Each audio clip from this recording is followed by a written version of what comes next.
Alors il y a l'orgueil, très important aussi, ne pas se prendre pour un empire dans un empire. Quand vous prenez une distance par rapport au réel, et on le fait tous, et il ne s'agit pas de dire qu'il ne faut pas le faire et que c'est scandaleux, et ça peut être positif parce que ça m'amène à agir et à produire quelque chose de nouveau. Il faut bien distinguer le jugement dans ce qu'il a de dynamique et le jugement comme dépression, le monde est pourri, j'aurais pas dû venir au monde, etc. C'est deux choses très très différentes. Quand j'ai un jugement critique, mais qu'est-ce que je suis en train de faire si j'y réfléchis bien? Je suis en train de me mettre à la place de Dieu, tout simplement, et c'est quand même un peu gonflé, non? Vous croyez pas?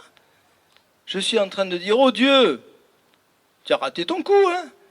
Si j'avais été toi, moi j'aurais fait en sorte que le 27 juillet, à 7h30 ou 8h, ma femme m'accueille avec un grand sourire.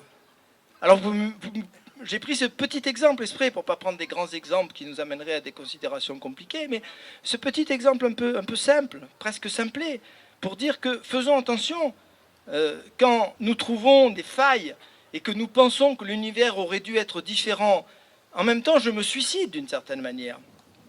Ça aussi c'est très troublant si on y réfléchit.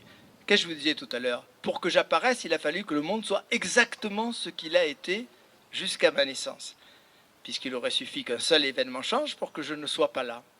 Si vous vous dites que tel événement, par exemple, n'aurait pas dû avoir lieu dans le passé, ça veut dire que vous préférez un monde où cet événement n'a pas lieu et dans lequel vous n'apparaissez pas.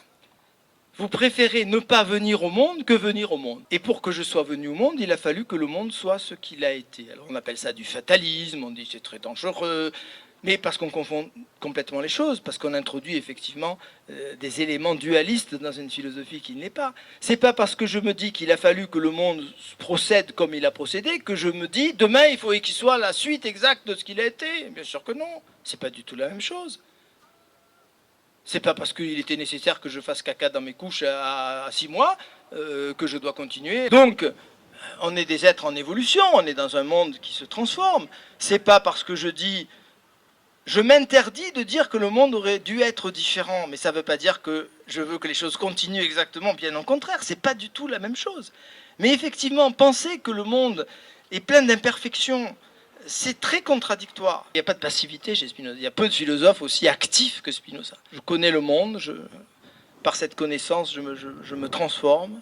En transformant mon âme, en même temps, quelque chose se produit dans mon corps, qui n'est pas l'effet de ce qui se passe dans mon âme, qui est parallèle à ce qui se passe dans mon âme. Donc la totalité que je représente, l'individu qui appartient à ces deux attributs, se transforme en sa totalité.